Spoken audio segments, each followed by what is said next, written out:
Kilalanin niyo na lang ako bilang Tanyo. Ibabahagi ko lamang po ang aking karanasan nung ako ay nasa Mindanao pa. Hindi ko makakalimutan ang araw kung kailan nagsimula ang lahat. Magkasama lang kami ng amo kong si Doc Reyes habang nakikwentuhan sa kanyang bakuran. Tumunog ang telepono sa loob at sandali kaming natigil. Mga 5 minuto ang lumipas ay bumalik na rin si Doc Reyes. Nakangiti siya pero napansin ko na parang may pag-aalangan sa mukha niya. Matagal na kami magkakilala ni Doc Reyes. Sa katunayan, siya ang nagpapaaral sa akin. Best friend siya ng tatay ko na namatay.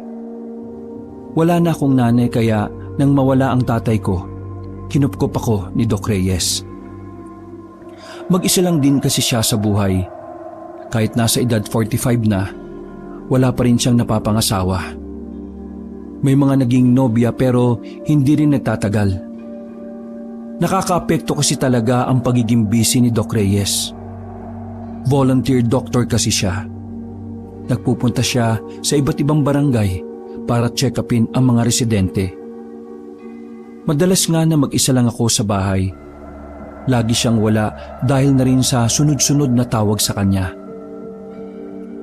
Parang tatay ko na rin ang turing ko kay Doc Reyes. Pero ang sabi niya, ituring ko na lang siyang kuya. Mukha po yatang hindi maganda yung sinabi ng nakausap niyo sa telepono ha. Inabutan niya ako ng pinapapak niyang chicharon at saka tinabihan ako sa hagdanan. May tawag na naman sa akin eh. Ayos lang naman sana kaso ang layo. Malayo ho? Saan po ba yan? Sa Mindanao. Naku po, ang layo nga.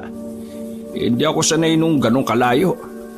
Tsaka hindi ko alam kung anong klase ng pamumuhay meron dun. Bawal po bang tumanggi? Yun nga ang problema eh. Naka-oo ako. Naawa kasi ako dun sa mga bata at matanda dun sa lugar na yon. Di tutuloy po kayo. Well, walang choice. Tutuloy talaga. Ang problema ko pa, wala akong kasama. Alam mo namang mga nakwento ko sa'yo, di ba? Hindi ko kasundo yung mga kasamahan ko. Pwede po bang hindi nurse o doktor yung isama? Bakit? Gusto mo ba? Kung pwede lang ho. Ako na lang po yung sasama sa inyo. Oo nga no. Bakasyon nyo naman sa school, di ba? Mabuti pa nga ikaw na lang. Sasabihin ko na lang na lalakad ako mag-isa pero isasama kita. Ayos! Kinabukasan ng umaga ay naghanda na rin kami ni Doc Reyes. Malalaking bag ang dala namin. Natitiyak kasi namin na tatagal kami ng ilang araw doon. Lalo na't ayon sa data na ibinigay kay Doc Reyes, marami-raming bata at matanda ang may sakit doon. Maaga rin kaming nakarating ng pier. Maganda-ganda ang napwestuhan namin sa barko. May sarili kaming higaan. Sobrang haba ng biyahe na tinahak namin. Kaya na makarating kami, nakaramdam ako ng kaunting hilo. Madaling araw na nang makarating kami sa Mindanao. Nahirapan pa kaming makahanap ng masasakyan dahil walang dumadaan sa ganung oras. Mag-uumaga na nang may isang truck ang nagmagandang loob. Ilan sa aming mga nasa pier ang naisakay. Pagsapit ng 7:00 ng umaga, bumaba na rin kami sa isa pang terminal. Sumakay kami roon ng tricycle. Tapos, bumaba kami ulit sa isa pang terminal. Nasa 4 na beses kaming nag-tricycle at sa pinakahuli ay pinilit na naming ihatid kami sa Sapang Palay. Wala na raw kasing dumadaan doon. Pero buti naman nakuha ang driver sa pakiusap. Habang nasa biyahe kami kabanong, ay napansin namin ni Doc Reyes na tingin ng tingin sa amin yung driver. Medyo nakakailang na rin. Pero ang sabi ni Doc Reyes, wag ko nalang daw pansinin. 2:00 na ng hapon nang ihinto kami ng driver sa gilid ng kalsada. Ilang lakaran na lang ay bungad na ng Sapang Palay. Kaya hindi namin maintindihan kung bakit hindi pa kami doon hininto. Oh, anong problema? Pasensya na ho pero bawal kasi akong pumasok dyan eh. O bakit naman bawal? Parang may bahid ng takot ang mukha ng driver. Hindi siya mapakali. Galaw ng galaw yung daliri niya at kung saan-saan tumitingin. Basta, pasensya na Ayaw ko lang magsalita, baka mapahamak pa ako. O bakit ba? Ano bang meron sa baryo na yan? Hindi na nagsalita ang driver. Tinulungan niya na lang kaming ibaba ang mga gamit namin. Nung mga oras na yon, nawiwirduhan na talaga kami sa lalaki. Nagsimula na siyang mamutla na hindi naman namin alam kung bakit. Bago niya paandarin ang tricycle, may sinabi pa siya sa amin. Hindi ko alam kung ano ang gagawin nyo dyan sa sapang palay, pero sana makauwi pa kayo sa inyo ng ligtas. Napanganga na lang kami sa sinabi niya at sa kanya pinaharurot ang tricycle. Samantalang kami naman, pinagtulungan na lang naming bitbitin yung mga gamit namin. Baka po meron siyang kaaway dyan o baka lagi pong may nag-aaway sa baryo na yan. Ewan ko ba? Weirdo si Manong mabuti pa, hanapin na lang natin yung bahay na titira natin. Sana naman maayos yung bahay para kahit mapaano makatulog naman tayo ng maayos. Grabe, ang haba ng biyahe. Nang makapasok na kami sa bungad ng sapang palay, hindi namin inaasahan na sasalubungin kami ng nagsisilbing kapitan doon, si Kapitan Jerry. Medyo puti na ang buhok niya. Sa pagkakasuri ko, parang nasa 50 anyos na rin. Kayo na ba yung doktor na padala ng mga taga Maynila? Ngumiti si Doc Reyes at nakipagkamay sa kanya. Ako lang po yung doktor. Assistant ko po yung kasama ko. Ay, ganun ba? Paano? Tumuloy muna kayo sa barangay at doon ay may nakahandang kainan para sa pagdating ninyo. Ay talaga ho ba? Ayos. Oo naman. Ganito kagiliw mga taga-sapang palay. Lubos nga ako nagpapasalamat sa iyo, Doc Reyes. Tama ba? Tama ho. Doc Reyes na lang po ang itawag niyo sa akin. Kap Jerry na rin lang ba ang itatawag ko sa inyo? Tumango na lang ang kapitan habang naglalakad kami patungong barangay. Yung ibang tao na nadaanan namin ay nakatingin. Hindi ko alam kung nararamdaman din ba ni Doc Reyes yon. Pero nakakailang ang mga titig nila. Makahulugan ang mga tingin nila at ang iba naman ay parang nagugulat. Sa isip-isip ko na nga lang, hindi pa ba sila nakakakita ng gwapo at bakit parang hindi sila makapaniwala? Pasensya na kayo Hindi ako nakapagpalinis dito sa bakuran. Pero hali kayo, pasok na kayo at magkakainan na tayo. Medyo may kalakihan ng barangay pero hindi pa finishing ang mga pader. Pagpasok namin, bumungad agad ang mahabang lamesa. May mga pagkain ang nakahanda. Mga kasama, eto na yung doktor na gagamot sa mga residente natin. Ngumiti kami sa kanila. Nakipagkamay pa nga si Doc Reyes. Samantalang ako, nasa gilid lang. Hindi ko talaga mapaliwanag ang nararamdaman ko. Pakiramdam ko, may kakaiba talaga sa mga tao roon. Magandang hapon po sa inyo. Ako po si Doc Reyes. Kinagagala ko pong makilala kayong lahat at ang buong barangay. Silang lahat ay mga kagawad ko. 3 lang sila. Namatay kasi yung 4. Naramdaman ko ang biglang pagbigat ng atmosfera. Naging seryoso ang mukha nilang lahat. Kung hindi niyo po mamasamain, ano po bang nangyari doon sa kanila? Huminga ng malalim ang kapitan at saka nagsalita. Namatay sila dahil sa sakit. Wala kasing napapasyal na doktor sa baryo namin noon. Ilang beses na kami nag-request ng tulong sa Maynila, pero wala Laking pasasalamat ko na nga lang nang sa wakas, may mabuting loob na duminig sa hiling ko. Bilang kapitan, ayaw kong makita na naghihirap ang mga residente ko. Maging si Doc Reyes nung mga sandaling yon ay napabuntong hininga na lang din. Wag po kayo mag-alala. Ngayong nandito na po ako sa baryo Sapampalay, gagawin ko ang lahat ng makakaya ko para sa mga tao. Nako, maraming salamat talaga sa iyo, Doc Reyes. Naway pagpalain ka ng Panginoon. O paano? Kain na! Lalamig ang pagkain! Umupo na kami sa harap ng lamesa at nagsimula na rin kumain. Ang sarap ng pagkain nila. Masasabi ko na talagang iba ang pagkain sa probinsya kumpara sa Maynila. Pagkatapos namin kumain, hinatid na kami ni Kap Jerry sa binakante niyang bahay para sa amin. Bago umalis si Kap Jerry, narinig ko sa usapan nila na tatagal kami roon. Kinawayan pa kami ni Kap Jerry habang papalayo siya. Maayos ang bahay na nilaan para sa amin. Malinis na rin. Walang ikalawang palapag pero maayos, malinis naman ang ibaba. Mas okay siguro kung yung bahay natin yung nasa Bukana, no? Nasa pinakadulo yata tayo eh. Pero ayos na to. Ang arte ko, no? Yung bahay namin ay napapalibutan na ng mga punong saging. Pwedeng-pwede nga raw kaming pumitas kahit anong oras. Mas maganda nga po siguro talaga kung sa Bukana kasi papaano kapag may emergency, baka tayo yung huling maisalba. Nako, gumana naman yung imahinasyon mo. Pumasok na rin kami sa loob. Inilagay namin ang mga gamit sa aparador na parang antigo na.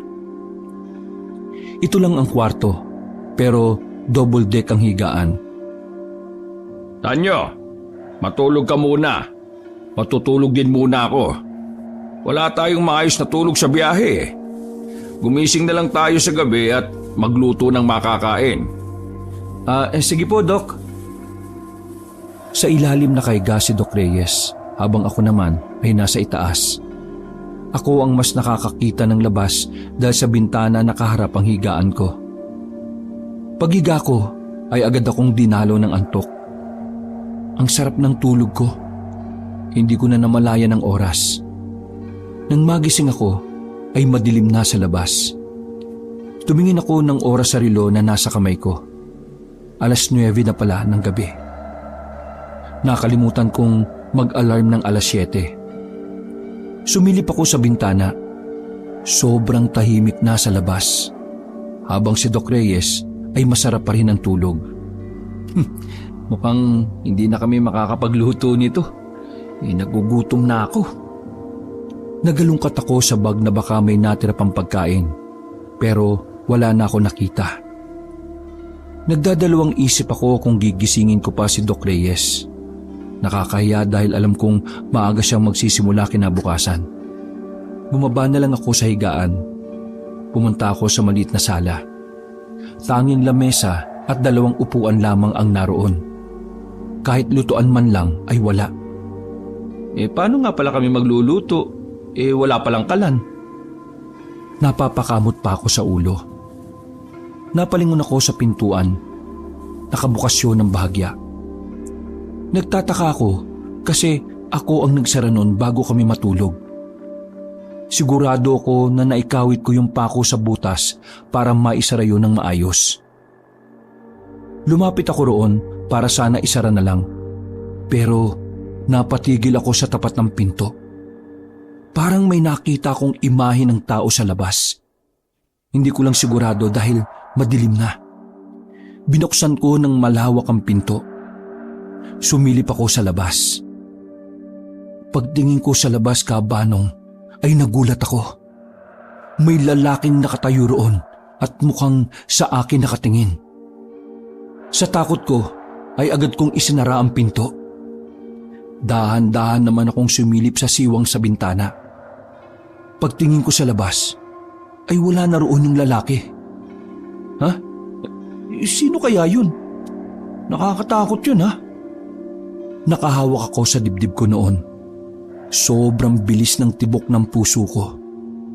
Maya-maya pa, nagulat na lang ako nang maramdaman kong parang may naglalakad na sa paligid. Mabibigat yung paa. Naghanap ako ng maaring ipalo. Wala akong makita kundi ang silya lang na ang bigat-bigat pa naman. Inamba ko ang silya nang maramdaman kong may tao na sa harapan ng pinto. Ang tagal kong nakaamba, pero napansin kong umalis na rin ang nasa labas. Agad kong ibinaba ang silya at napabuga pa ako ng hangin. Bigat.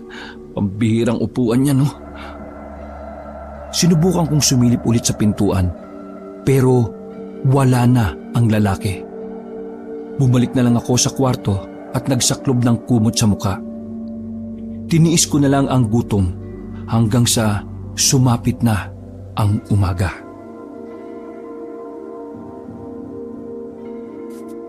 Hindi na ako nakabalik sa pagtulog, Kabanong. Inabutan na ako ng umaga noong mga sandaling yon. Naganda na lang kami ni Doc Reyes nung umaga. Nanghiram kami ng isa pang lamesa para sa gaganaping konsultasyon ng mga tao. Napagkasunduan kasi ni Cap Jerry at Doc Reyes na sa bahay nilang papuntahin ng mga tao para daw hindi na rin kami mahasel.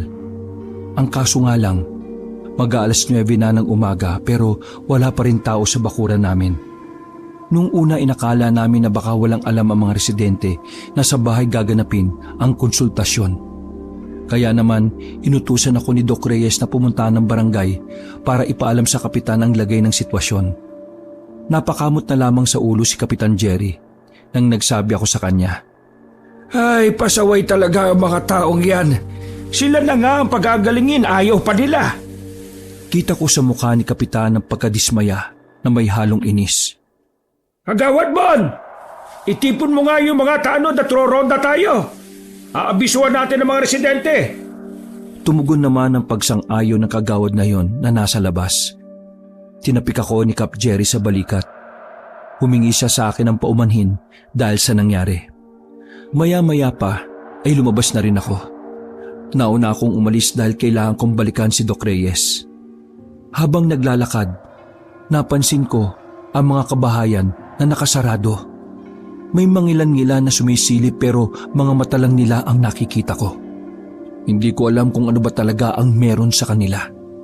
Mula nang dumating kami, ang wiwirdo na ng mga galawan nila. Bigla ko tuloy na alala ang naranasan ko nung gabi. Nagdadalawang isip pa ako noon kung sasabihin ko ba kay Doc Reyes. Malayo pa lang ako ay tanaw ko na si Doc Reyes sa tapat ng bakuran namin. Nakapamewang siya. Anong sabi ni Kapitan? Roronda po daw sila at abisuan yung mga tao. Sinabihan naman nila kahapon ng mga tao, hindi ba? Hindi kaya ayaw talaga ng mga residente? Ayaw? Sino pong tao ang aayaw gumaling sa sakit? Kahit naman po siguro hayop gustong gumaling kapag may sakit. Yan nga ang iniisip ko. Pambihira. Sabi sa data, ang daming may sakit dito. Halos lahat ng pamilya may 1 hanggang 2 tao ang may sakit. Parang wala namang may sakit sa kanila Mga ayaw pumunta. Oo, kalma lang po muna tayo, Doc. Yung dugo niya po, baka tumaas. Bumuntong hininga si Doc Reyes. Alam mo, Tanyo, sa totoo lang, nung dumating pa lang tayo rito kahapon, napansin ko nang ang weirdo ng mga tao. Tapos, alam mo yun, parang may mali rito Lumunok muna ako ng laway bago nagsalita. Nako, Doc, ganyan din po yung napapansin ko Sa katunayan po, may naranasan akong medyo nakakabahala kagabi. Nakakabahala? Bakit? Ano ba nangyari kagabi? Dumiretso na kasi ako ng tulog Nagising ako kagabi. Tapos, may nasipat akong lalaki sa labas. Nung una, nasa bakod lang siya. Ang tagal niya nakatingin sa bahay natin.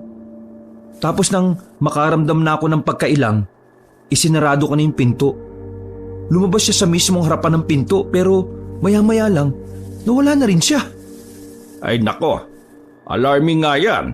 Dapat masabi natin yan kay Kapitan.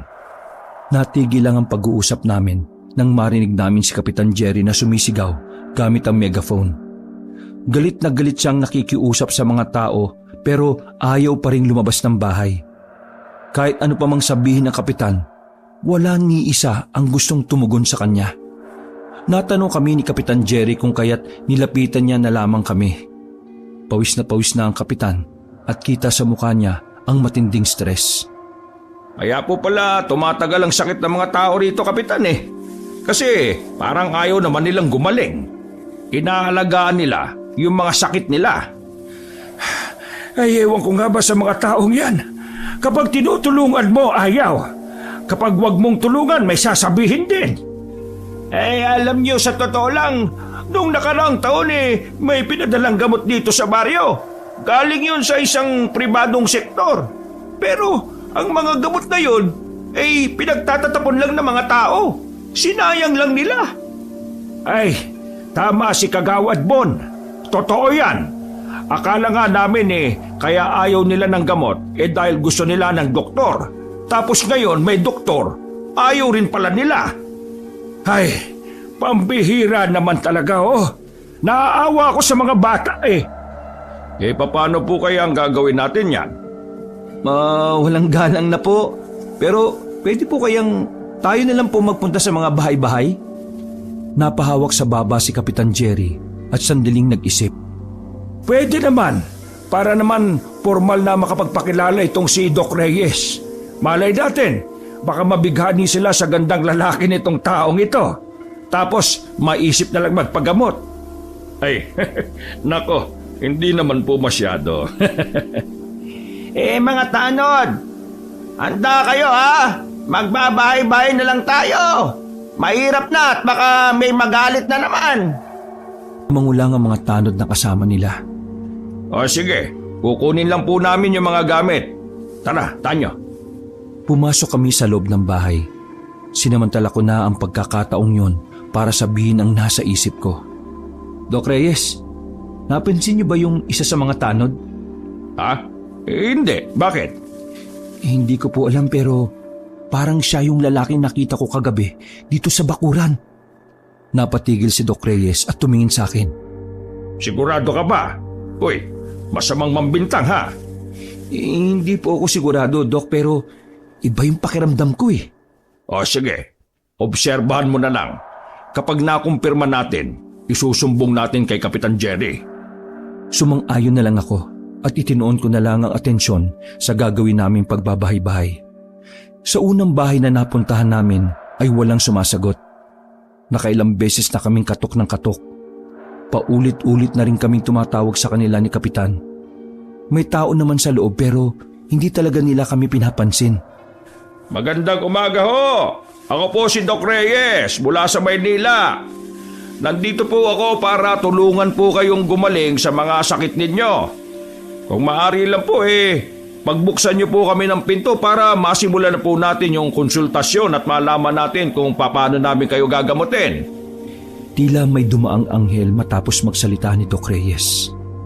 Pero ang katahimikan na yon ay nagpatuloy pa rin nang wala na namang tumugon sa mga susunod na bahay na pinuntahan namin. Napapailing na lang si Kapitan dahil sa pagkadismaya. Inisa-isa pa namin ang kabahayan pero nabigo kaming palabasin sila nung umagang yon. Kaya naman nagpasya na lang si Kapitan na itigil muna at ituloy na lang sa ibang araw. Habang naglalakad kami ay naisingit ni Doc Reyes ang tungkol sa lalaking nakita ko sa bakuran namin. Siya nga pala, Kapitan. Ito kasing si Tanyo, may nakitang lalaki kagabi na aali-aligid sa bahay namin. Gusto ko po sanang paimbestigahan kung sino yon.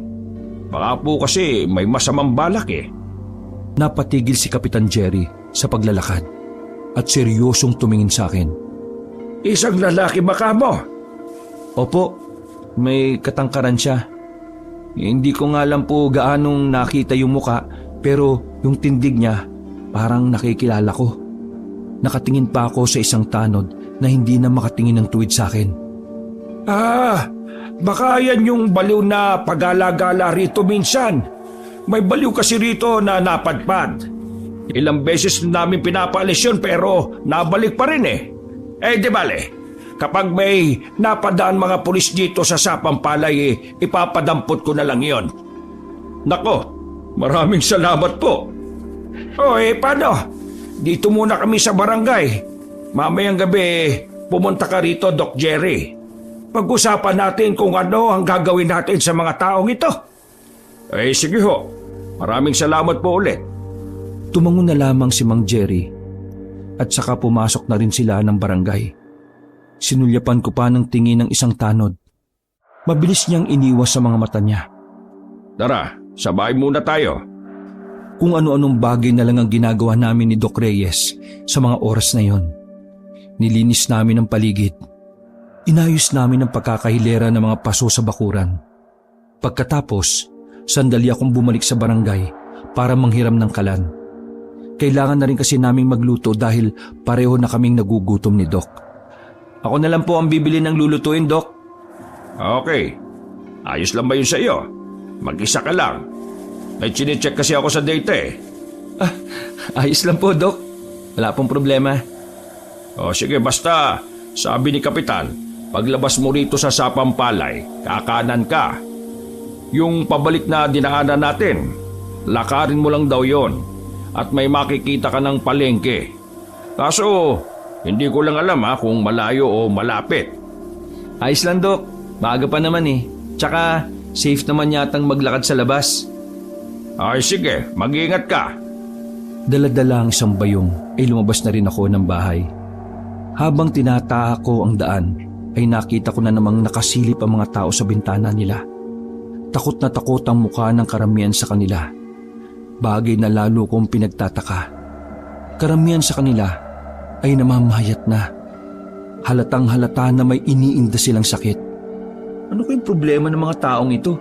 Sila na nga ang gagamutin, ayaw pa nila. Di kaya gusto na lang talaga nilang mamatay? Ay, ewan ko sa kanila. Hindi ko na lang sila pinansin.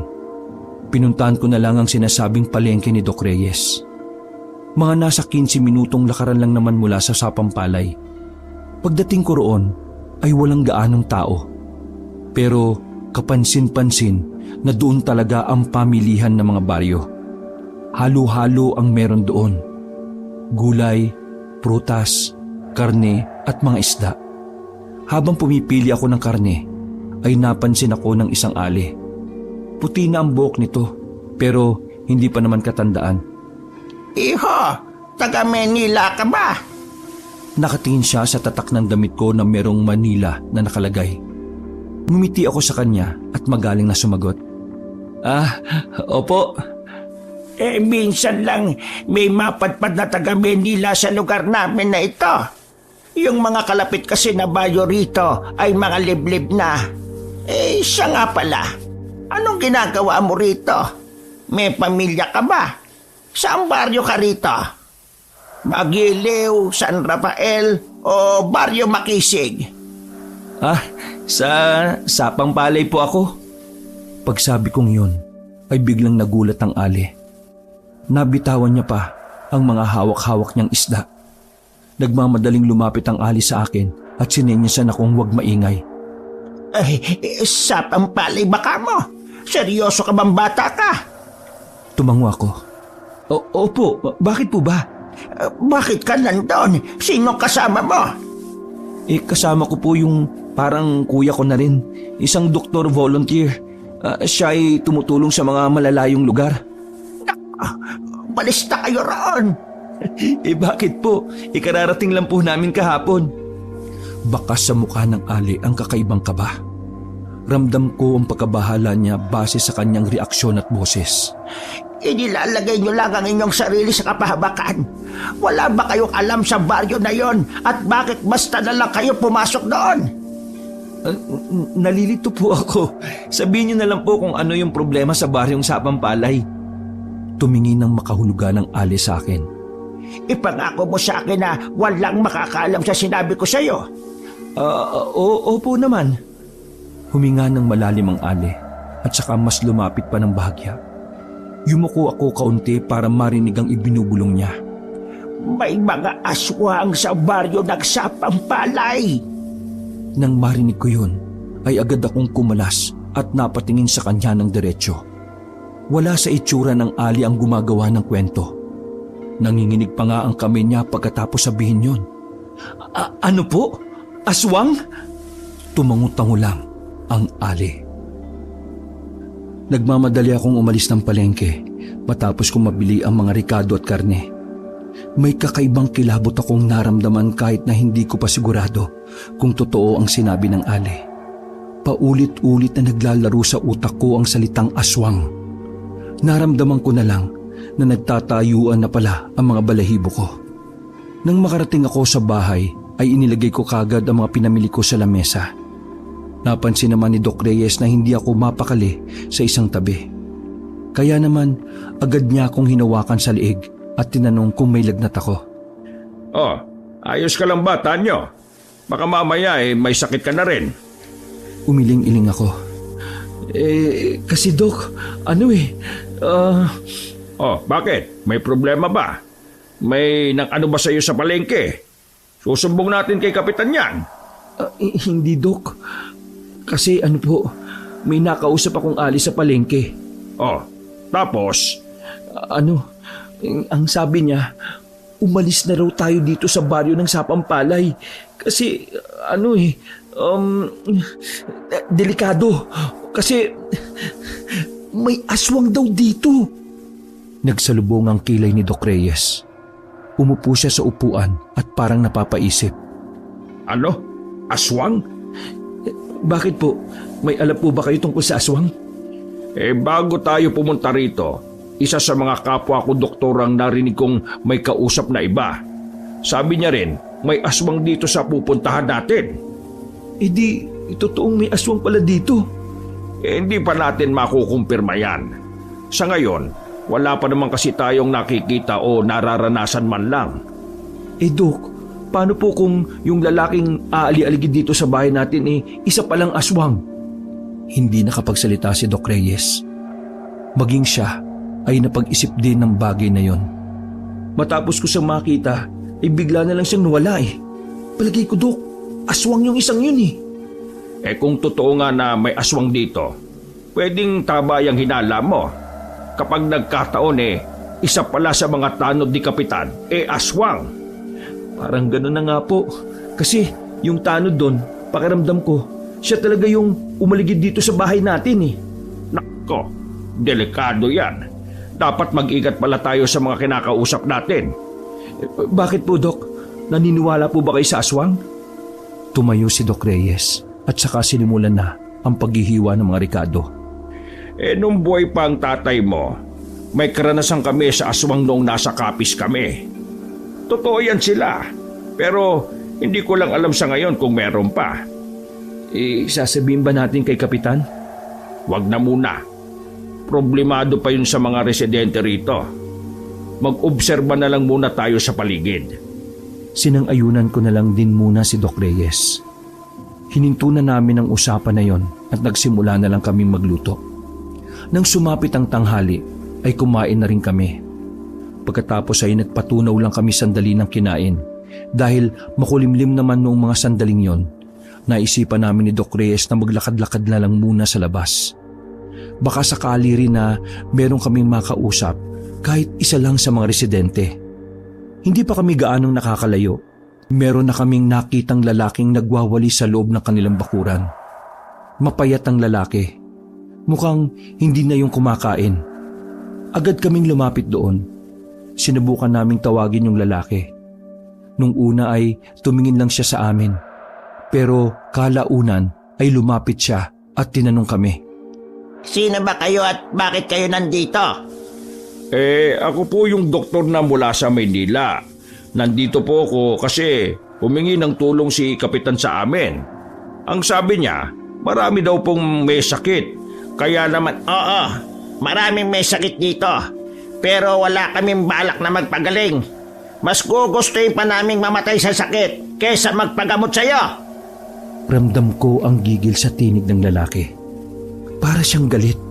Pero wala kaming ideya kung saan nanggagaling ang gigil niya. grabe naman po yun. Lahat po tayo deserve na mabuhay. Hindi nyo dapat sinasayang ang buhay ninyo dahil kaloob sa atin yan ng Diyos. Diyos! Walang Diyos! Kung meron, hindi niya hahayaang magkandaletse-letse ang buhay ng mga tao rito. Nangyari lang naman ang lahat ng ito nang dumating ang gagong kapitan na yan. Tinapi ko na lang si Doc Reyes para senyasan siya na hayaan na lang ang lalaki. Mukha kasing mas lalo lang magagalit ang lalaki kapag pinahaba pa namin ang usapan. Pasensya na po kung ano man ang pinagdaraanan ninyo. Pero ano po bang pangalan ninyo? Sa tanong ko na yon ay napansin naming tila unti-unti siyang huminahon. Hindi ko sasabihin. Napalingon kami sa isang ginang mula sa loob ng bahay. May hawak pa itong sandok at sabog-sabog pa ang buhok ng lumabas. Pero, sino ba yung kausap mo na yan? Binanggit mo pa yung pangalan ko, siraulo ka talaga. Sabay na silang pumasok ng bahay pagkatapos nun. Pinagsasara nila ang mga bintana. Palagay mo, Tanyo, ano kayang nangyari dati at bakit mukhang ayaw ng mga tao kay Kapitan Jerry? Ewan ko nga, Dok. Nahihiwagaan nga rin ako eh. Naglakad na lang kami palayo. Gumala-gala na muna kami sa buong sapang palay. Malaki-laki rin kasi ang baryo. Sa katunayan, may iba pang mga bahay ang abandonado. Ang pagkakasabi sa amin ni Kapitan, bahay daw yon ng ibang pamilya na umalis. Naintriga kaming dalawa ni Doc Reyes, kaya sinuri namin ang bahay. Wala namang nakakakita sa amin, dahil sa parting yon ay hindi na yata inaabot ng tao. Sayang ang bahay na to, no? Simentado na, pero iniwan. Mga ganitong bahay sa Maynila mabibenta mo to ng $250,000 kahit walang second floor. Pero bakit kaya nila iniwan? Binuksan namin ang pintuan. Pagpasok namin sa loob, may sala rin yun na kasing laki lang din ang tinutuluyan namin. Baka naman hindi talaga sa kanila ito. Inupahan lang siguro. Pinagmamasdan namin ang buong bahay. Marami ng alikabok at sapot ng gagamba. Inupahan lang? Bakit po may mga gamit pa rin dito? Pinakita ko kay Doc Reyes ang cabinet na may mga laman pang kung ano-anong kagamitan sa loob. Aba, oo nga no. Tsaka may kama pa sa loob oh. Mukhang iniwan lang talaga itong bahay nang wala silang bit-bit na kung ano. Abay, meron na talagang kakaiba sa lugar na ito ha. Una, ayaw ng mga tao na magpagamot. Pangalawa, yung lalaki na nagmamasid sa bahay. Pangatlo, sabi ng ali, may aswang dito. Tapos ngayon, eto namang bahay na ito. Aba, palagay ko dapat na tayong umalis sa baryo na ito. Paano po yung mga residente? Baka magkandamahatay na lang sila dahil hindi nila alam kung ano yung sakit nila. Wala na tayong magagawa. Ayaw nila kesa naman tayo pa mapahamak. Mamayang gabi, pagpunta ko ng barangay, sasabihin ko na lang kay Kapitan. Tapos, tatawagan ko yung head namin sa Manila. Sige po, Doc. Tama naman po kayo. Kahit ako man din hindi na komportable rito. Partida niyan, Doc ha. Wala pa tayong 1 linggo. Oo, 1 araw pa nga lang halos Palabas na kami ng bahay na yon nang pareho naming naramdaman na tila may tumakbo sa labas. Agad kaming lumabas ni Doc at hinanap kung sino yon, Kabanong. Pero wala na kaming nakita. Napansin na lang namin na natumba ang kawayan na nakasandal lang sa gilid ng bahay. Nako, umalis na tayo dito, dali! Natataranta kaming umalis. Tumakbo kami ng mabilis at makalipas lang ng ilang sandali ay nakabalik na kami sa bahay. Tanyo, iligpit mo na yung mga gamit natin. Tatawagan ko muna yung head namin. Sige po, Doc. Dali-dali akong pumasok sa kwarto namin. Isa-isa kong dinampot ang mga gamit. Nang maipasok ko na lahat sa kanya-kanya naming maleta, isang tanod ang humahangos at lumapit kay Doc Reyes. Doc! Si Kapitan po, hinimatay! Natigilan si Doc sa paghahanap ng signal nang marinig yon. Napailing na lang siya dahil mukhang maantala ang pag-alis namin. Tanyo, paabot ka ng kit ko! Inilabas ko ulit ang kagamitan ni Doc Reyes. Pagkatapos nun, ay dali-dali na silang tumakbo patungo ng barangay. Nung mga sandaling yon, hindi ko rin alam kung bakit hindi ako sumama. Siguro dahil ayaw kong makita ang isang tanod doon na pinaghihinalaan kong aswang. Hindi ako mapakali sa loob ng bahay. Palakad-lakad lang ako. Maya-maya ay umupo ako sa tapat ng pinto. Malalim ang iniisip ko nang bigla na lang napansin ko na may lalaki na namang nakatayo sa labas ng bakuran namin. Hindi ko alam kung papaano siya napunta roon. Dahil maliwanag ng mga sandaling yon, dahil hapon pa lang, nakumpirma ko kung sino ang lalaking yon. Siya nga ang isa sa mga tanod sa barangay.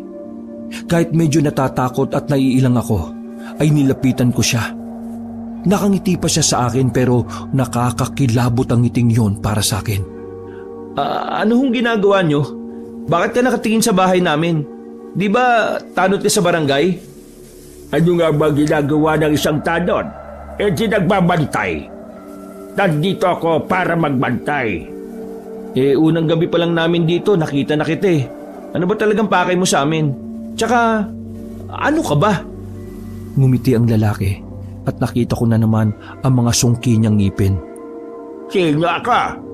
Baka kabahan ka kapag sinabi ko kung sino ako. Pinagmasdan ko siya mula ulo pababa ng paa. Napansin ko na wala siyang tsinelas at ang dumi-dumi ng paa. Doon na ako nagduda kung talaga bang tanod siya o may iba pa siyang papel sa baryo na yon. Masaya ako na may 2 taong bago rito sa baryo. Pero mas masaya ako kapag napagaling ni Doc lahat ng mga may sakit. Bago umalis ang lalaking yon, ay nag-iwan pa siya ng kataga. Mag-iingat kayo ha. Sana makauwi kayo nagligtas. Ang tanging nagawa ko lang ay pagmasdan siyang papalayo. Saka lamang umandar ang matinding kaba sa sistema ko nang wala na siya sa paningin ko. Sa takot ko ay nagmukmuk ako sa loob ng kwarto namin. Sinarado ko ang pinto at mga bintana. Hinintay ko na lang na makabalik ulit si Doc Reyes. Pero sumapit na ang kinagabihan ay wala pa rin si Doc. Nag-aalala na ako kung ano ba talaga ang nangyari. Sa isip-isip ko kaabanong baka malala ang lagay ni Kapitan Jerry. Kaya naman napilitan na akong lumabas ng bahay. May dala-dala akong kutsilyo. Mabuti na lang ay wala sa paligid ang weirdong tanod. Nagmamadali akong maglakad patungong barangay. Napatigil lang ako nang maramdaman kong tila may sumusunod sa akin. Palingon-lingon ako sa likuran at nakahawak na ako sa tagiliran ko para mas mabilis kong mahugot ang kutsilyo. Lord, gabayan niyo naman ako. Walang katao-tao sa labas. Isa yun sa kinakabahala ko. Dahil kapag may nangyaring masama sa akin, siguradong walang makakakita. Nang muli akong lumingon, kinabahan ako sa nakita ko. Sinusundan ako ng weirdong tanod. Wala na ako nagawa kundi ang pumasok sa isang bakuran. Napansin ko na huminto ang lalaking yon. Hindi ko alam kung bakit, pero ipinagpasalamat ko na lang yan. Habol ko ang hininga ko habang nakatago ako sa likuran ng punong bayabas. Para na rin akong naligo dahil sa pagtagaktak ng pawis ko. Hindi pa ako nagtatagal sa kinalalagyan ko nang biglang may humila sa akin. Hindi ako makasigaw dahil tinakpan ng kung sino ang bibig ko. Huwag kang maingay! Wala ang takot ko nang makita ko kung sinong humila sa akin. Siya yung lalaking nakausap namin ni Doc Reyes. Naalala ko noon na Nandro ang pangalan niya nung tinawag siya ng kanyang asawa. Ipinasok nila ako sa bahay nila. Sinarado nila ang pinto at sumilip sa labas. Nang masiguro nilang wala na ang sumusunod sa akin, ay nakahinga na rin sila ng maayos. Saka ko lang din nakita ang mga natutulog na 4 nilang anak. Base sa nakikita ko, ay mga wala naman silang sakit. Ewan, siguro dahil matagal ko nang kasama si Doc Reyes. Madali na lang para sa akin na tukuyin kung masama ba ang pakiramdam ng isang tao o hindi. Mawalang galang na po sa inyo pero alam niyo ba kung ano o sino yung sumusunod sa akin? Umupo si Mang Nardo sa gilid at sumandal sa dingding. Habang ang asawa naman niya ay pinapaypayan ang kanilang mga anak. Dapat bago kayo pumunta rito ay inalam niyo muna kung anong klase ang lugar na ito. Parang kayo na rin ang naghukay ng sarili niyong libingan. Iho, maniniwala ka ba kung sasabihin namin kung ano ba talaga ang meron dito sa Sapang Palay? Sa totoo lang po, kahit na wala pa kaming 1 linggo rito, marami na po akong napapansin na kakaiba. Tumingin ang babae kay Mang Nandro. Parang sinasabi nito sa lalaki na sabihin na ang dapat kong malaman. Iho, hindi dapat kayo nandito. Nasa alanganin ang buhay ninyo. Niloloko lang kayo ni Kapitan. Ano po bang ibig niyong sabihin? Pwede po bang diretsuhin niyo na ako? Hindi totoong may sakit ang mga tao rito. Ha? Sabi ni Kapitan, uso raw ang sakit dito. Makinig ka. Lahat ng tao rito ay nagpapanggap lang na may sakit. Naglalagay kami ng bawang sa kilikili namin nang sa ganun ay tumaas ang temperatura ng katawan namin. Yun lang ang paraan para makaiwas kami sa mga aswang. Sandali. Aswang po? Oo. Ang mga aswang ay hindi kumakain ng mga taong may sakit. Ang kanilang paniniwala ay mamamatay sila kapag may sakit ang taong kanilang kinain. Ang katangahan nila na yon ay sinamantala namin para maging proteksyon namin. Nagpanggap kaming may mga sakit. Pinalabas namin na meron kaming mga nakakahawang sakit na maaaring ikamatay ng isang tao. Nang sa ganon, hindi kami galawin nila, Kapitan. Medyo nagugulan ako sa narinig ko. Pero unti-unti na namang nabubuhay ang kaba sa dibdib ko. Pakiramdam ko, hindi ko magugustuhan ang malalaman ko. Medyo nalalabuan po ako. Bakit kayo naiwas kina Kapitan? Dahil sila Kapitan at ang tanod at kagawad niya ay puro mga aswang. Nagtindigan na naman ang balahibo ko sa aking narinig, Kabanong. Hindi ko inaasahan ang bagay na yon. Hindi ako kumbinsido nung oras na yon, pero nagtataka ako dahil palakas ng palakas ang kaba ko. Tahimik at masaya ang sapampalay noon. Pero isang araw, nagulat na lang kami nang mabalitang namatay ang 4 na kagawad. Pinatay sila. Walang nakakita kung sino ang pumatay. Pero malakas ang hinala ng lahat na aswang ang gumawa nun. 2 araw ang makalipas. Ang dating kapitan naman namin ang pinatay. Pagkalipas naman ng 1 linggo, dumating sila Kapitan Jerry. Nagpakilala silang kamag-anak daw ng dating kapitan. Kahit na ayaw namin, umupo siyang kapitan. Wala kaming nagawa, lalo na nang malaman namin na mga aswang pala sila. Gabi-gabi may kinukuha silang tao sa amin para gawin nilang pagkain. Kaya para matigil yon, nag-isip kami ng paraan. Natuklasan namin na ayaw nilang kumain ng mga taong may sakit. Kaya nagpanggap kaming may mga nakakahawang sakit. At dahil doon, nag-isip sila ng paraan. Naghanap sila ng doktor. Dahil sa oras na mapagaling kami, malaya na nila kaming makakain. Lahat ng nasa barangay ay aswang. Natatakot kami sa kanila. Kaya ito lang ang nagawa namin. Gustuhin man naming magsumbong sa mga pulis, pero alam naming tatawanan lang kami. Isa pa, mas lalo lang malalagay sa alanganin ng mga buhay namin. Kita mo naman, di ba? May mga anak kami. Kung kami lang mag-asawa, abay, matagal na sana kaming nagsumbong sa iba. Hindi ako makapagsalita sa sinabi ni Mang Nandro. Naramdaman ko na lang na parabang naglalak na ang pangako ng dahil sa takot at pangamba. Aswang sila, Kapitan. Naloko nila kayo at nais nila kayong gamitin para makain na nila kami. Pero dahil alam na naming isang araw may darating na doktor dito, kailangan naming magmukmok sa bahay. Iho, dahil sa ginagawa naming pag-iwas sa panggagamot, kayo ang malalagay sa alanganin. Dahil kayong 2 lang naman ng kasama mong doktor ang malusog ang pangangatawan dito. Kaya kung gusto niyong makaligtas, abay, umalis na kayo ngayong gabi. Kung aswang pala sila, Kapitan, ibig sabihin, nasa panganib si Doc Reyes ngayon. Bakit? Nasaan ba yung doktor na yon? Pinuntahan niya kanina si Kapitan Jerry kasi sabi ng isang tanod, hinimatay daw si Kapitan. Ay, Diyos ko, Mariosep, naloko na ang kasama mo. Anong gagawin ko? Hindi ko alam kung paano ako pumunta doon. Baka ako naman ang mamatay. Malapit na akong maiyak ng mga sandaling yon. Inabutan na lang ako ni Mang Nandro ng isang itak na kinakalawang na ang katawan. Hindi ko maaaring iwan ang pamilya ko rito. Kaya yan lang ang may tutulong ko sa iyo. Puntahan mo na ang kasama mo. Dalhin mo yung itak. Tapos itong bawang, isuot mo sa leeg mo. Niligay ni Mang Nandro ang kwintas na bawang sa leeg ko. Taga Maynila ka, hindi ba? Sabi nila, matatapang mga taga Maynila. Kaya, kaya mo na yan.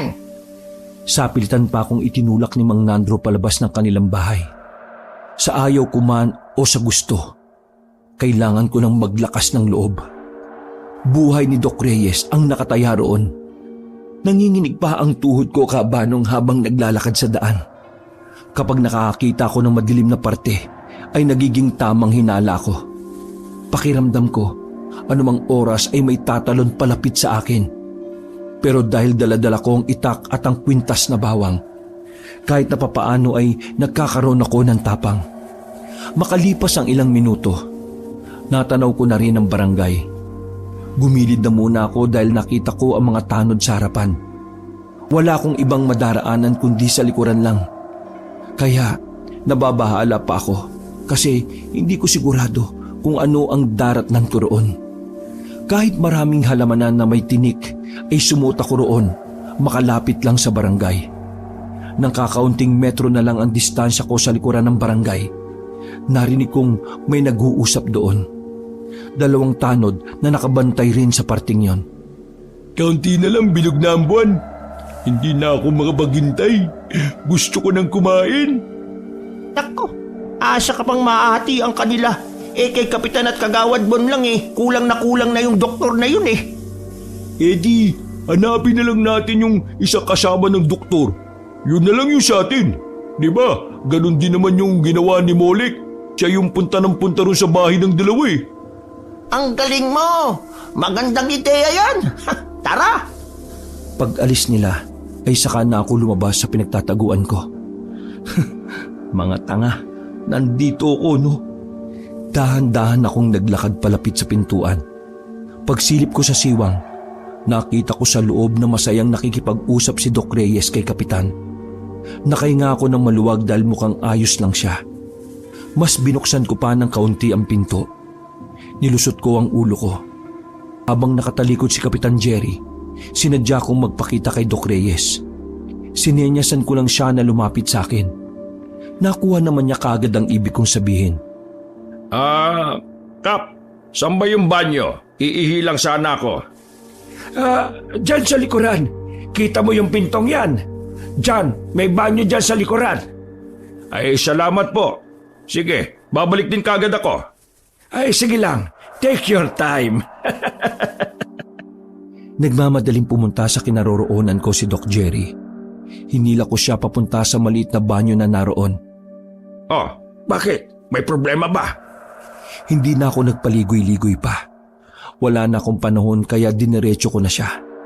Dok, si Kapitan at ang mga kasama niya, aswang silang lahat. Sandaling natameme si Doc Reyes. Sinabi sa akin ni Mang Nandro ang dahilan kung bakit ayaw nila magpagamot. Kapag nalaman kasi ni Kapitan na magaling na sila, saka lang sila kakainin. Ayaw kasi ng mga aswang na may sakit na tao. Isa pa, wala talaga silang mga sakit. Naglalagay lang sila ng bawang sa kilikili para tumaas yung init ng katawan nila. Para magmukha silang may sakit. Para hindi sila kainin ni Kapitan. Sandali. Sila Kapitan, aswang? Sa sobrang kaba, ay nakalimutan ko ng magpo at opo sa kanya. Masyado na akong nilalamon ng kaba sa mga oras na yon. Oo, aswang sila. Sa katunayan, kanina lang narinig ko yung 2 nagbabantay dito. Hinihintay lang nila na magkabilugan na ng buwan bago kanila tuluyang kainin, Dok. Aswang sila. Aswang sila, Kapitan.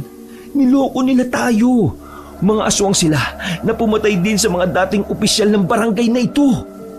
Bumakas na rin ang kaba sa mukha ni Doc Reyes. Pusang gala. Dapat pala umalis na tayo rito. Umuwi tayo sa bahay. Tara, dali na natin yung mga gamit natin. Umalis na tayo. Bahala na. Sige, pero may dadaanan lang ako saglit. Naputol ang bulong-bulungan namin nang maramdaman namin na meron nang nasa labas. nalintikan na. Ay, teka, may tao ba dyan? Iihi ako. Hindi kami sumagot. Hinayaan lang namin kalampagin niya ang pinto. Ay, Inis, iniwan na naman nakalak yung pinto. Dito na nga lang ako iihi sa tabi. Nagpalipas na muna kami ng ilang minuto. Mga ilang sandali ay naramdaman naming umalis na nga ang lalaki. Nagmamadali kaming lumabas ni Doc Reyes sa banyo. Sumuot kami sa mga halamanan.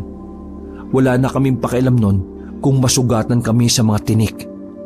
Mas ayos nang matinik kaysa pagpiestahan sa kabilugan ng buwan. Habang tumatakas kami, tumingala ako sa itaas. Kakaunti na lang ay magiging bilog na ang buwan. Mas magiging delikado ang buhay namin kung hindi kami makakaalis sa sapang palay. Oo nga no, kaya pala sa pinakadulong bahagi tayo pinatira ni Kapitan Jerry para mahirapan tayong tumakas. Oo nga po, planado niya na ang lahat, Dok. Pinagpatuloy namin ang paggapang hanggang sa tumagos na kami sa daan. Tiningnan muna namin kung may makakakita. Nang wala naman, ay mabilis kaming tumakbo. Bago kami umuwi ay pinuntahan muna namin si Mang Nandro. Alam ko na malaki ang may tutulong niya sa amin. Kaya naman agad kong kinatok ang pintuan nila. Binuksan niya ng kaunti ang pinto na tanging mata niya lang ang nakikita. Mang Nandro, tulungan niyo kami makaalis. Pakiusap. Pero nagulat na lang ako nang pagsara niya kami ng pintuan. Malakas ang tinig ni Mang Nandro na nagsalita sa loob. Tinulungan na kita. Wala na akong magagawa. Mang Nandro, may magagawa ka pa. Imulat mo ang mga mata ng residente na magkaisa. Kailangan niyo magsama-sama para mapalayas ang mga aswang na umaalipin sa inyo. Kung talaga nag-aalala ka para sa kaligtasan ng mga anak niyo, gumawa kayo ng paraan para mawala sa panganib ang baryo na ito. Walang mangyayari kung habang buhay lang kayong magkukulong dyan. Habang ang mga salot na aswang na yan ay naghihintay lang kung kailan kayo pwedeng kainin. Gumising kayo! Mas marami kayo kaysa sa mga aswang! Huwag kayong duwag! Ikinagulat ni Doc Reyes sa mga sinabi ko. Hindi siya makapaniwala na may ganun akong naiisip. Habang si Mang Nandro naman sa loob ay nanatiling tahimik lang. Walang kahit na anong tugon. Umalis na lang kami ni Doc Reyes para umuwi sa bahay. Dahil naayos ko naman ang mga gamit namin kabanong, ay mabilis naming nadampot yun sa bahay. Lalabas na sana kami ng pinto nang maramdaman namin na parang may umaaligid na sa bahay. Dok, nauli na yata tayo. Nalintikan na, hindi bale, akong bahala. Nagulat na lang ako na may kunin na baril si Doc Reyes. Dok, bakit may baril ka? Saan galing yan? Palagi ko itong dinadala kapag nagbo-volunteer ako. In case lang naman na may emergency. Ganun po ba? O sige, magagamit po natin yan. Tama, oo. Medyo kinakabahan ako kasi takot talaga ako sa baril. Pero napansin ko na bigla na lang nagbago ang reaksyon ng mukha ni Doc Reyes. Bakit, Dok? Nakatingin siya sa magazine. Lumapit na rin ako para makita. Dok, wala namang bala yan eh. Napakamot na lamang siya sa ulo. Malas. Lasing kasi ako nung nagpalit ako ng magasin eh. Paano yan, Dok? Pwede bang ipambato na lang yan? Hindi no, ang mahal nito. Ipapanakot ko na lang to. Sayang eh. Mga ilang sandali lang ay napalayo na rin kami sa pinto. Meron nang kumakatok. Malalakas ang bawat katok na parang galit na galit. Tanyo, sa likod ka lang. Handa mo lang yang itak mo. Hindi po sila makakalapit. May kwintas na bawang naman ako eh. Huwag kang makampante. Mga aswang yan. Matatalino yan. Basta pagkain, magagawa nila ng paraan. Umaalog na ang pinto ng mga sandaling yon. Talagang balak na nilang buksan ng pwersahan. Tagaktak na ang pawis namin ng dahil sa kaba. Doc Reyes! Buksan nyo naman ang pinto! Gusto lang naman naming makipag-usap. May mga bagay lang naman tayong pag-uusapan. Yun ay kung bubuksan nyo ang pinto. Kung hindi naman... Bigla na lang tumumba ang pinto dahil sa malakas na tadyak ni Kapitan Jerry. Kami na lang ang papasok! Tumawa siya ng malakas habang tila nandilisik ang mga mata. Malayong malayo na siya sa unang kapitan na nakilala namin. Kinikilabutan na ako ng sobra noon, Kabanong. Gustuhin man naming tumakbo pero wala kaming ibang madaraanan. Nakaharang sila sa pintuan. Pumasok sila Kapitan Jerry kasama mga kagawad at tanod. Hindi pa man sila nagpapalit ng anyo pero naglalaway na sila na parabang mga asong hindi napakain ng ilang araw. Doc Reyes, akala ko ba gagamutin mo ang mga residente? Bakit yata iiwan mo na lang ang baryo sa Pampalay? Ayaw naman lang magpagamot kaya alis na lang po kami. Pero nangako ka sa akin. Ang sabi mo, hindi ka alis hanggat hindi mo ako natutulungan. Hindi na ako nakatis noon, kaya nakisabat na rin ako. Bakit nyo ba gustong-gustong gumaling yung mga tao? Nagtawanan ng mga kasama ni na Kapitan Jerry. Talsik-talsikan pa ang mga laway nito. Ano ka ba namang bata ka? Malamang kaya ko gustong gumaling sila ay dahil mahal ko ang nasasakupan ko. Maiintindihan mo lang ako kapag naging kapitan ka. Mahal mo o gusto mo lang silang makain? Kasi di ba, hindi kayo kumakain ng mga taong may sakit? Unti-unting nawala ang ngiti sa mukha ni Kapitan Jerry. Napalitan niyo ng masamang tingin. Mas nakakatakot siya kapag seryoso. O di ba, mga aswang kayo? Matagal nyo nang gustong gumaling sila pero dahil akala nyo may sakit sila, wala kayong magawa kundi humanap ng doktor. Ano naman kung aswang kami? May magagawa ba yung kadaldalan mo? Patakasin nyo na kami. Wala na kami magagawa sa kanila kung ayaw nila magpagamot. Wala na kaming pakialam sa kanila. Sa inyo, meron. Dahil kayo ang walang sakit, kayo na lang ang gagawin naming sisig. Nagiyawan at tawanan ang grupo ni Kapitan. Kami naman ay napapadikit na lang sa dingding. Hindi na rin kami makapasok sa kwarto dahil naroon na ang isang tanod. Binasag ang salamin para makapasok sa loob. Pasensya na, Kapitan, pero mapipilitan akong gawin ito sa inyo. Kapag kumilos kayo na masama, basag yung bungo ninyo. Halatang nababahala si Kapitan Jerry nang ilabas na ni Doc Reyes ang baril niya na wala namang bala. Nanginginig pa ang kamay ni Doc Reyes. Ako yung kinakabahan para sa kanya. Kitang-kita kasi sa mukha niya na hindi siya kampante. Hindi mo yan kayang iputok, Doc Reyes. Mabait kang tao Hindi mo kayang pumatay, kahit pa aswang. Paano kung kaya ko? Handa ka na bang mabutas yung bungo mo? Pinipilit ni Doc Reyes na magtapang-tapangan. Nang sa ganon ay hindi makahalata ang mga nasa harapan namin. Tumabi kayo at dadaan kami. Kung hindi patay tong kapitan ninyo. Tabi! Dahan-dahang gumilid ang mga yon. Mukhang nagiging epektibo ang pakulo ni Doc. Pero kinakabahan talaga ako dahil baka makahalata sila na wala namang bala yung baril ni Doc Reyes. Naglakad kami palabas ng pinto. Nakatutok lang ang baril na hawak ni Doc sa kanila, kaya hindi sila makalabas. Doc Reyes, alam kong nagpapanggap ka lang na matapang. Kung talagang matapang ka, sige, iputok mo yan sa akin. Dali! Walang salitang lumabas sa bibig ni Doc Reyes. Oh, baka naman kasi wala naman talagang bala ang baril na yan. Muling umarko ang nakakatakot na ngiti ni Kapitan Jerry. Sa pagkakataon na yon, ang tanging magagawa na lang namin ay tumakbo. Takbo, Tanyo, takbo!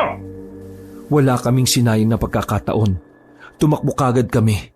Pero dahil bitbit namin ang mga maleta, hindi naging madali para sa amin na makalayo. Sila Kapitan Jerry naman ay nagbago na rin ng mga anyo. Ang iba sa kanila ay gumapang na. Ang iba naman ay naglulundag sa mga puno at kabahayan. Talagang wala na kaming ligtas noong mga sandaling yon, Kabanong. Napalibutan na kasi nila kami. Itak na lang na hawak ko ang armas namin. Alam kong hindi pa rin sapat ang itak na yon, kaya naman mas lalo na akong kinabahan. Napadasal na nga lang ako na sana kung mamamatay man kami, hindi na sana namin maramdaman ang sakit. Hindi ka matching, Doc Reyes. Kaya hindi ka magiging matalino kahit kailan. Sino ba naman kasing doktor na tanga na magbabao ng baril na wala namang bala? Anong gagawin mo dyan? Pambato o pamalo? Humalakak na naman sila. Pero mga ilang sandali lang, unti-unti na nila kaming nilapitan. Lumiit na ang espasyo na meron kami. Walang-wala kaming pag-asa nun. Pero mga ilang sandali lang, nakarinig kami ng malalakas na sigaw. Sa kabilang kanto, nakita naming paparating ang mga tao. May dala-dala silang sulo at kung ano-ano pang pamalo. Kapitan, nagkaisa ang mga tao! Nagulat ang kapitan nang makitang mas marami pa kaysa sa kanila ang paparating. Atras! Atras muna tayo! Kanya-kanyang gapang paalis sa mga aswang habang si Kapitan Jerry ay mabilis ding umalis. Nang makalapit ang mga tao ay si Mang Nandro kaagad ang nakita ko. Siya ang nauna sa paglusob.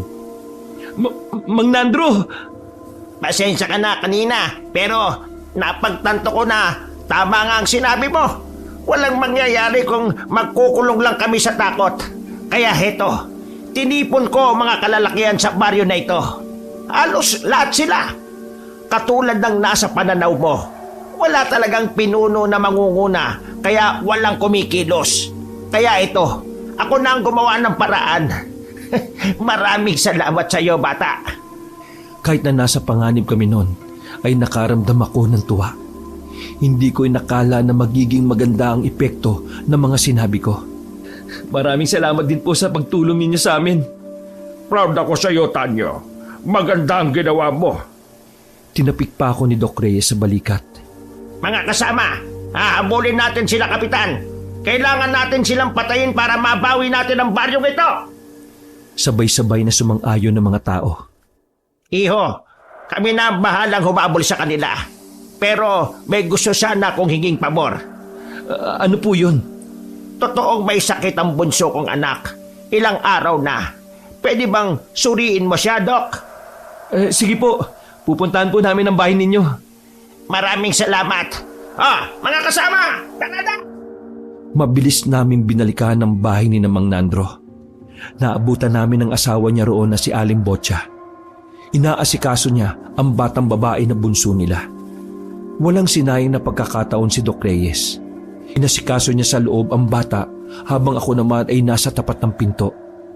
Nagbabantay ako sa paligid. Hinala kasi namin na baka may aswang na sumalisi. Mataas ang lagnat ng bata. Narinig kong sinabi ni Doc Reyes na normal na lagnat lang naman yun. Pero dahil nga hindi naagapan, ay mas tumaas pa ang lagnat nito. Siniguro naman ni Doc Reyes na walang mangyayari sa bata. May mga dala naman siyang gamot na maaaring ipainom. Habang nagbabantay ako sa tapat, nagulat ako nang bigla na lang dumating si Kapitan Jerry. Napatayo ako. Ibang-iba na ang mukha ni Kapitan. Nakilala ko na nga lang siya dahil sa suot niya. Doc! Doc!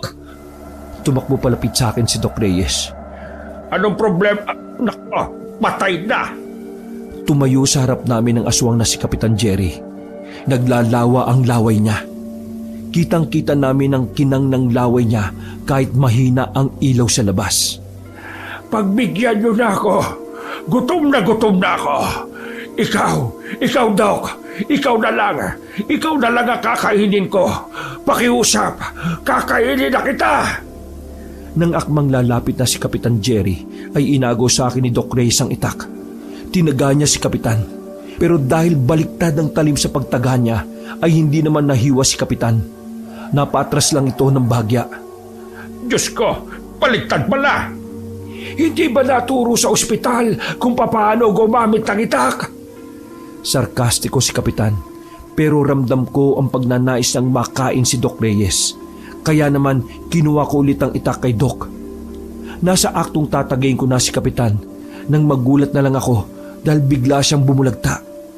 Nakita ko na lang na merong nakatarak na palaso sa ulo niya. Sa labas ng bakuran ay naroon si Mang Nandro. Mabuti na lang talaga at bumalik siya. Dahil kung hindi, wala na siguro kami. Nag-alala ko rito kaya ako bumalik. Huwag kayo mag-alala. tinutugis na ng mga kasamahan ko ang iba pa. Ginalaw-galaw pa ni Mang Nandro ang ulo ni Kapitan gamit ang paa niya. Pero hindi na talaga yung gumagalaw. Makalipas ang ilang sandali ay naubos sa mga residente ang mga aswang. Sa loob ng malawak na bakuran nila Mang Nandro, tinipon nila lahat ng bangkay ng mga aswang. Isa-isa nila yung sinunog. Hindi ko inaasahan na darating ang puntong ito. Salamat sa iyo, iho. Kung hindi ako nagising sa katotohanan, hindi rin maglalakas loob ang mga kasama ko. Naku, wala pang anuman. Siya nga pala, magiging maayos na rin ang bunso ninyo kinabukasan. Simpleng lagnat lang naman ang meron siya. Ngumiti si Mang Nandro at kinamayan si Doc Reyes. Kakapalan ko na ang mukha ko, Doc. Ayos lang ba na bago kayo umuwi pakikonsulta yung mga bata at matatanda sa baryo? Dahil kasi sa pagpapanggap naming may sakit, hindi na kami makalabas ng bahay. Ang iba totoong nagkasakit na ng dahil sa gutom. Nagkatinginan kami ni Doc Reyes sabay ngumiti. Makakaasa po kayo. Pinagpatuloy na lang namin ang panonood sa nasusunog na bangkay ng mga aswang. Kinabukasan ay sinimulan na namin ang totoong konsultasyon. Nakauwi kami ng Maynila Kabanong nang may mga binaon na aral. Dala-dala namin ang nakakakilabot na karanasan. Pero ang mahalaga roon, napalaya namin ang baryo sa Pampalay sa kamay ng mga aswang. Wakas.